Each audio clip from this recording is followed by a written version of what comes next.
Hi everybody, welcome back to our cooking. We are here, we have Taylor and Amanda, and we're going to talk to you today about using cabbages. Right here, what did you say that you thought about this cabbage? It looks like mini bowling balls. They do. We peeled this off and we've cored it. This is a small cabbage. For this recipe, what we've already cut up is we used a medium-sized cabbage. But just wanted to show you what you can do with a smaller sized cabbage. What we're going to do is we are going to make an apple cabbage casserole. And Linda's already made one for us. Okay, now here is the apple cabbage. Doesn't that smell good? Oh, it smells wonderful. And now Linda made this last night and cooked it for about 8 hours, and we're going to show you now how to make it, okay? Yes. So, what we're going to do is, Amanda, would you cut up some of those apples right there? Yeah. Now, the recipe calls for tart apples. We have red delicious apples. You can use whatever apples that you have available or that the pantry has. And Taylor's going to slice up the onions. So we'll have our apples, our onions, our cabbage, and while they're doing that, I'm going to take, we have some chicken broth right here. This is for our sauce that we're going to put in. And we're going to pour in our apple juice concentrate. This is a half a container, so this was 8 ounces of this. And then we're going to add, let me just move this out of the way here. We're going to add 3 tablespoons of mustard.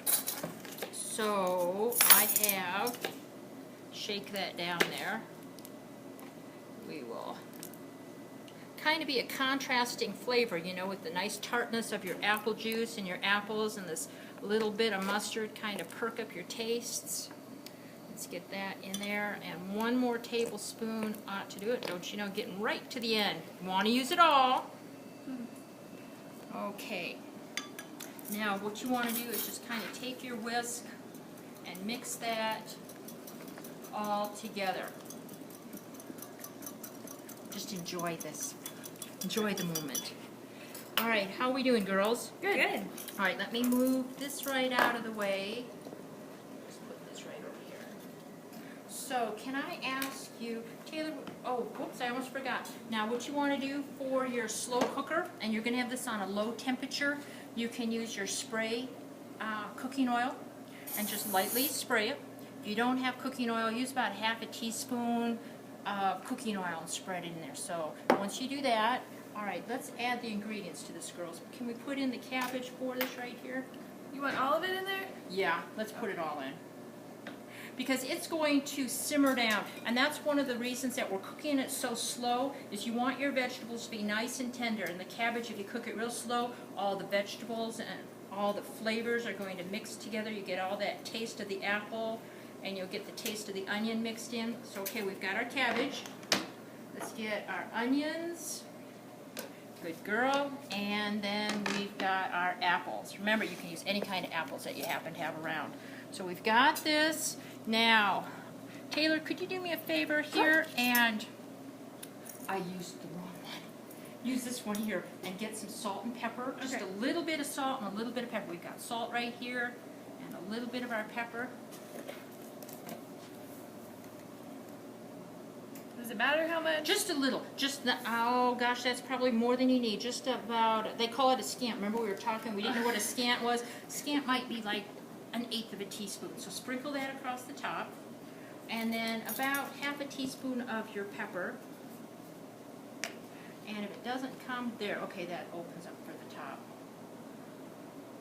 Another scant? Just a little bit more, yes. That works perfect. Spill it. All right, and then take our sauce, please, and let's sprinkle it or pour it over the top, and we'll just mix this together. And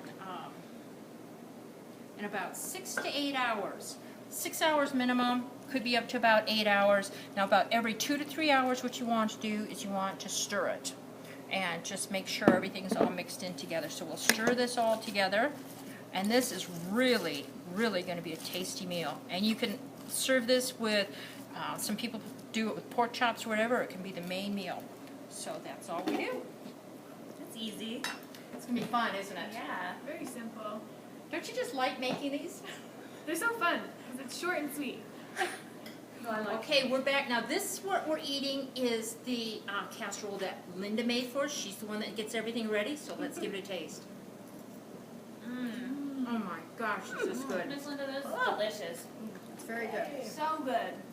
Now, Linda and Lorraine, you were saying that you would do something maybe a little bit different? Yeah, if I had it at home, I would put on a little more vinegar and hot sauce because we like everything hot. So. And I might add just a tiny little bit of garlic.